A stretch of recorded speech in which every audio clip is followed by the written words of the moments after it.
Okay. Well, thank you for joining us this evening, Tierney Davis.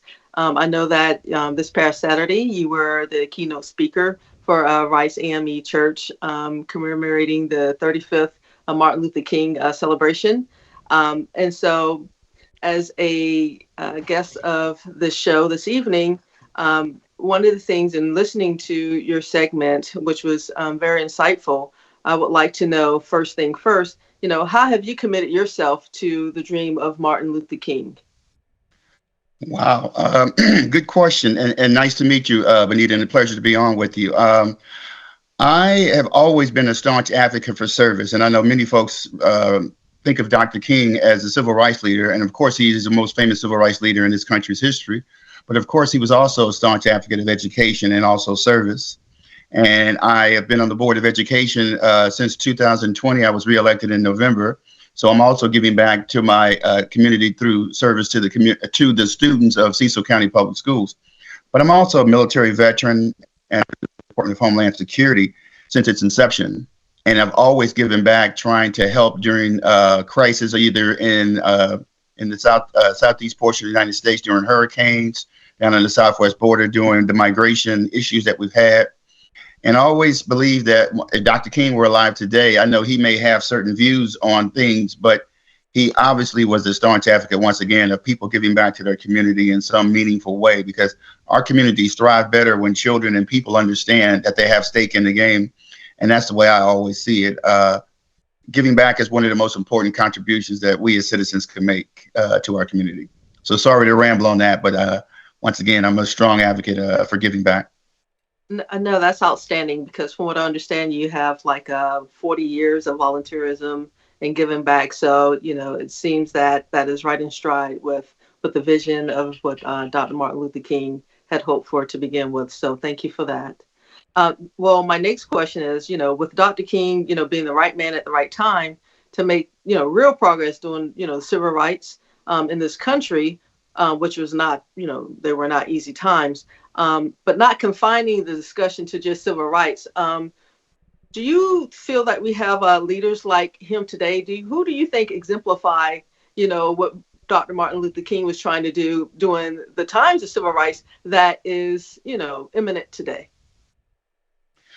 Wow. Well, to me, in my opinion, and I know I was born in 1965, but civil rights, we may have to recalibrate a little bit what we see as civil rights these days, because we have so many issues now with the immigration crisis being a pretty big item that's going on right now with the new administration starting today. And me working for the Department of Homeland Security with immigrations, there's a lot of things that are on the table, and that we got to look for leaders who are trying to lead to help this country and not for any personal reasons. But pivoting back to that, there are a lot of good leaders that we have in our country right now. And I'll go with just two of the newly elected senators, one from Delaware, I believe Miss Rochester, and one from Maryland, Miss Angela also Brooks. Those are two of our up and coming leaders in this country, and you will hear from them one day on the national stage. But also my current governor here in Maryland, Governor Moore, I mean, he is someone I looked up to, and I believe that he is a person who is a military veteran, a person who looks out for the rights of all folks, and that he's a born leader who will one day help this state and this country, move on to bigger and better things. And but civil rights, in my opinion, from Dr. King's perspective, he believed in civil rights for everyone. It wasn't a issue for just folks, African American or Black folks. He looked out for the poor. He looked out for the folks who were working on farm lands, folks who were working in different industries, who didn't get paid all the dollars that can be made. But he wanted them to have civil rights as well, and to be able to live in dignity, and for people to respect what they were doing. So I know people like Elijah Cummings and folks who have passed away, we still have to find new leaders these days that can help us take that baton from Dr. King to keep it moving. But it is difficult because folks are looking at civil rights in a different way, particularly as it relates to DEI, diversity, equity, and inclusion. And they see that as people trying to get something that they're not entitled to or may not be qualified for. But of course, we know that is not the case. But it is something that we need to continue to push and to advocate for, so folks will be able to understand that DEI helps everyone and not just one particular race.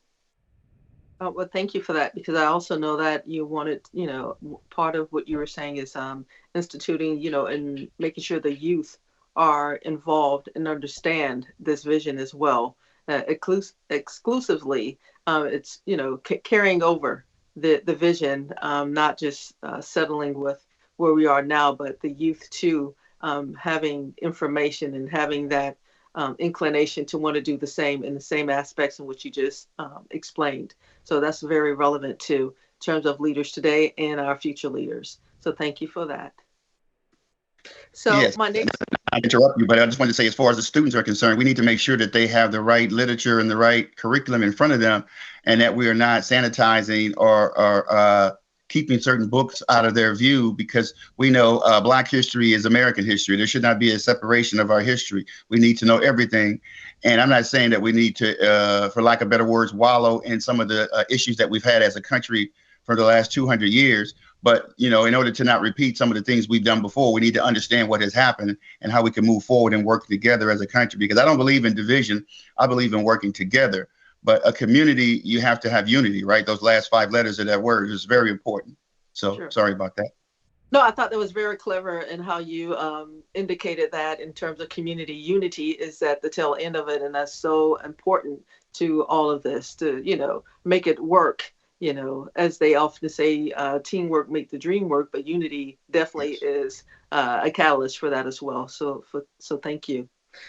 My next question is, during the time of Dr. King and the '60s, when civil rights movement flourished, were truly dangerous times, as we know, and history has shown and proven.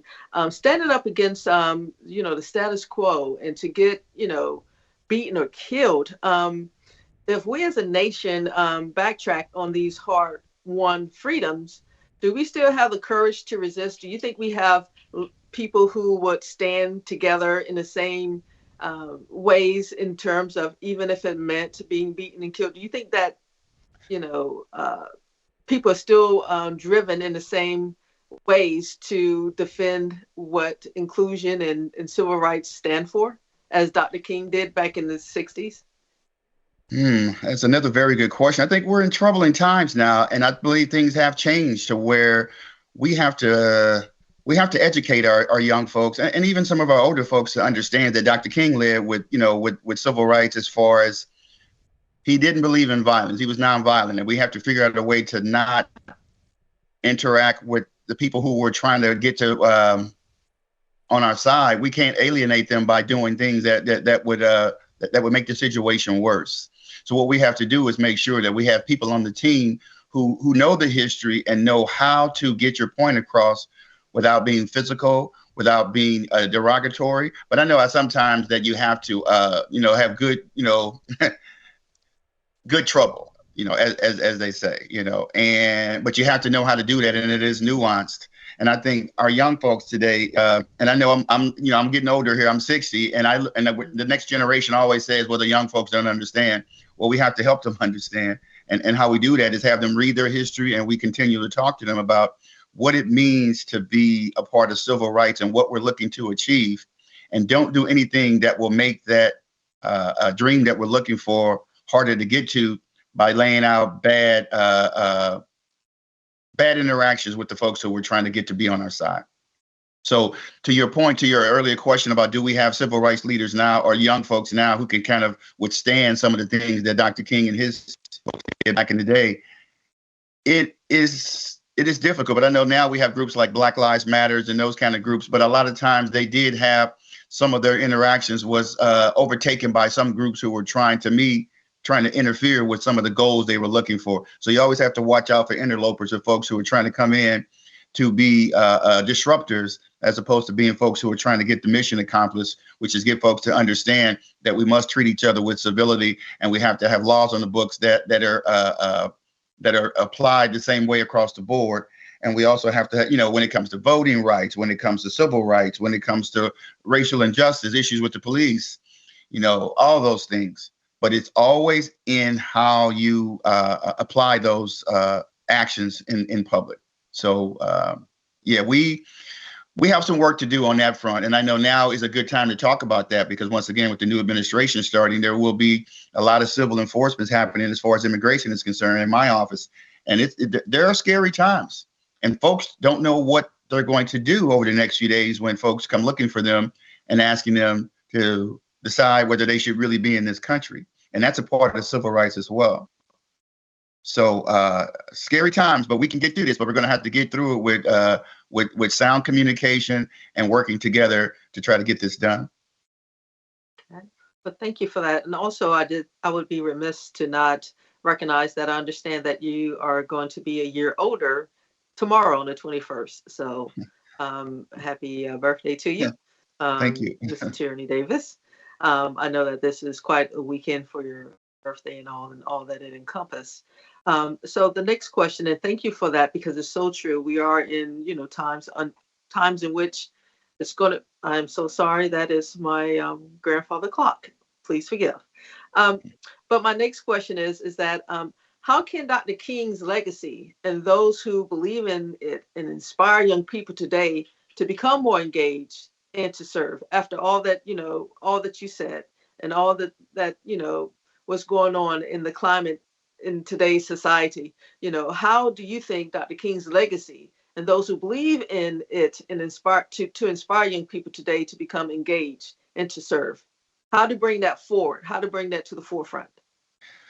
Well, I think you bring a lot of that forward, starting at home with the families. I mean, we need family input, mom and dad, those folks are, grandma, uncles and aunts, those folks at home, and actually educate them on the value of giving back and the value of service, whether it be at a homeless shelter, in a community center, a senior center. Our communities cannot thrive unless we have folks who are carrying that baton forward. And it's like a circle of life. You have to have the next generation prepared. And that, once again, starts at home. But we as adults and we as educators have to also bring forth the history and have our students and our children read. And now we have the internet to go on. There's nothing that's happened in our history that you can't find right now. You can find almost anything. And to let them read Dr. King, his speeches, his marches, how he led nonviolently, some of the things that he went through. He led from the front. He didn't ask us to do anything that he wouldn't do, right? He was always one who led by example. And I think we as adults have to do the same thing, lead by example. Going back to some of your previous questions about dealing with some of the terrible things that Dr. King had to deal with, whether it be getting the fire hose turned on you, whether getting dogs turned on you, whether burning down our churches, whether it be things of that nature. But we still have to fight smartly. And I don't mean physically fight with our fists, but physically fight with our words and our minds, and to convince folks that what we are trying to communicate to them is what is best for the whole society. Because that's why I pray for our administration that we have now, because their success is our success, right? This country needs to come together if we be successful. So once again, that getting those kids and youth involved in community service is so important, because when they feel they have a stake in the game, getting involved locally lets them see that. And they see our older folks, because they all probably have grandmothers and grandfathers and moms and dads who need everything. Can't be, if we all got paid for everything we do, this country would be in some serious trouble as well. Because I've been volunteering since I was probably like 15, 16 years old for youth sports and things of that nature, and mentoring and tutoring folks. You need that because money is not available to pay everybody for everything. You have to, what did Hillary Clinton say back in the day? It takes, a village to raise all of us. And a rising tide lifts all boats, correct? Working together and letting our kids know that their place in working together is going to help them understand that we all play a role in making this thing a success. So that's what we have to do as grown folks and as adults who have experience. And kids sometimes don't know you have experience. You have to tell them, right? And kids don't care what you know until they know that you care as well, right? I always say that to my players, is that oftentimes to reach kids, you have to meet them where they are, right? And you do that by, once again, letting them know why it's important, not what we want them to do only, but why it's important to them and how they benefit from it as well. Okay, because personally, I think that with Martin Luther King Day, it's like a federal holiday that people just figure, oh, it's a day off. You play the theme music, happy birthday to you. But Right. what you're saying has more substance than just all of that. And I hope to see more of that, surface in Cecil County, especially, just, inspiring the youth and having those initiatives and having those, community key figures to continue to press upon that, not just for this time and this occasion, but throughout the year, so that it's, something that's carried over day in, day out, that brings about change and transformation and Absolutely. impactful. And to Okay. piggyback on that as well, is I'm a part of the neighborhood youth panel, which is a group here in Cecil County that meets with young folks who've gotten in trouble with misdemeanors, and we're trying to keep them out of the criminal justice system. And it's heartbreaking sometimes to see some of the things that are going on, because a lot of things you don't see in the media, you don't see on the news, and that's a good thing, I guess, because then people get kind of blinded about what's really going on, and they start pigeonholing and stereotyping people. But I believe it's important for me. I come from a single parent household, and my mom raised all of us by herself, and it was very difficult. And I don't know where I would be today if I didn't have mentors and folks who were looking out for me when my mom couldn't do so, when she had to work and things of that nature. So it's all about giving back. It is all about that. And it's about resilience, right? Like that old Japanese proverb, you get knocked down 7 times, you get up 8, right? A lot of people don't understand that it is about resilience. And I know Dr. King was all about that. He was all about making sure that we continue to fight, but you fight the smart fight, right? You play chess while they're playing checkers, that kind of thing. Okay. Well, thank you for that. And then my final question, and thank you so much. In terms of governmental and institutional efforts to promote equity and diversity, it's taken a lot of hits lately. How do citizens who support these goals in terms of equity and, diversity, how do they make their feelings known to our leaders? How is community uh, integrated and involved in all of this? How is that coming together? How do you feel is necessary? Well, as you probably know, it's very tough right now because, I mean, the new administration that just came in, they are slicing, as we speak today, DEI across the federal government and across states and across business. So they think, I don't mean this to be a pejorative or whatever, but a lot of folks now on a certain side of this issue is calling DEI didn't earn it, as opposed to diversity, equity, and inclusion. So people who feel strongly about DEI have to understand they must continue to fight the fight and keep those folks' minds who are making the decision makers, the lawmakers, because diversity is not a racial issue or equity or inclusion. It's about making sure all of us, poor people, women, people who are disadvantaged, we need to always make sure that we're taking care of the people who can't take care of themselves necessarily and who've been disadvantaged for the most part in this country. I know Dr. King was a staunch advocate of that, is that you have to always think about people other than yourself. And we are going to be judged ultimately by what we do for others, not what we do for ourselves and our own personal accomplishments. And to me, DEI is trying to level the playing field, because companies and business and the government understand that we have a history of marginalizing certain groups. So we have to protect them. We have to give them that extra protection to make sure that folks aren't using their authority to discriminate against them, and to actually get them to the levels that they need to help others behind them. Because we don't want folks to get in positions of authority and they make it to the top and then they close the door behind them or burn the bridge behind them, so the other folks can't come and meet them where they are. Because folks who benefited from DEI are now against DEI, which is actually I don't know. It's hard to imagine. And a lot of folks are voting against their own best interests. Some folks think they know what DEI is about, and they really don't know. So they need to do their research. But also folks who are advocates for it need to get out there and communicate it better and make sure you are publicizing what it actually means and who it benefits. And me being in the federal government, I have definitely seen the benefit of DEI. The majority, and a lot of people may not know this, but the majority of people in the government right now, our leaders, are women. They are striving so quickly, people will be amazed. And it's not because they're women, it's because they're entitled. I mean, not entitled, I'm sorry, that they're qualified for the jobs. There's not because of some entitlement that they're being given anything. They are now getting the same job that they should have been getting before, but they didn't get them because they were women. So that's why DEI is important. And that stands for minorities, that stands for people with disabilities across the board. So once again, I'm a strong advocate for DEI, and it is despicable for folks to say didn't earn it is what DEI stands for.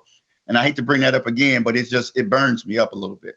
And I hope that we as a country can understand that helping those people level that playing field is not a bad thing. We only bring up DEI in the government because it is needed. It's not because we want to hand out, hand up, right? We want people to understand that we are qualified. And I say we because me being a person of color, I understand that folks would see me in a certain way as well. And if they knew how I grew up, they would be shocked to see the person I am today. That I came through a lot with a single mom household and in the projects in St. Louis, Missouri, and Ferguson, actually, where the whole Michael Brown case went down. That's where I grew up. But once again, it's not where you're born. It's not how you grow up. It's what you do later on in life to help other people that's going to define who you are. So DEI helps everyone, in my opinion. So thank you for that question. Well, absolutely. Well, thank you for your time, joining us here today. We have Tierney Davis, Cecil County School Board member, and all the insight that you have bestowed upon us. I hope that the audience can pick up what you have led us with in all your passion and enthusiasm. Hopefully, it would be advantageous for community leaders and members to get involved and to move forward with all that is for the good of the community and the people at large. So that's and carrying out the vision, not just for civil rights, but just for civility within itself. So I'm Exactly. hoping that all this will be impactful. I know that I'm encouraged. I'm very community oriented. It's a passion of mine. And so I love volunteering. I love giving back to the community. And so I definitely know it strikes a chord with me, and hopefully it strike a chord with a lot of our other audience members. So thank you so much again, Tierney Davis, for your time and just for being a part of this show and being so insightful and giving us such perspective of the dream and the vision and how you're carrying it out and how you're inspiring others and encouraging others to do the same. Thank you so much, Bonita. It's a pleasure to be with you, and to God be the glory. All right, likewise. Thank you. All right. Bye now.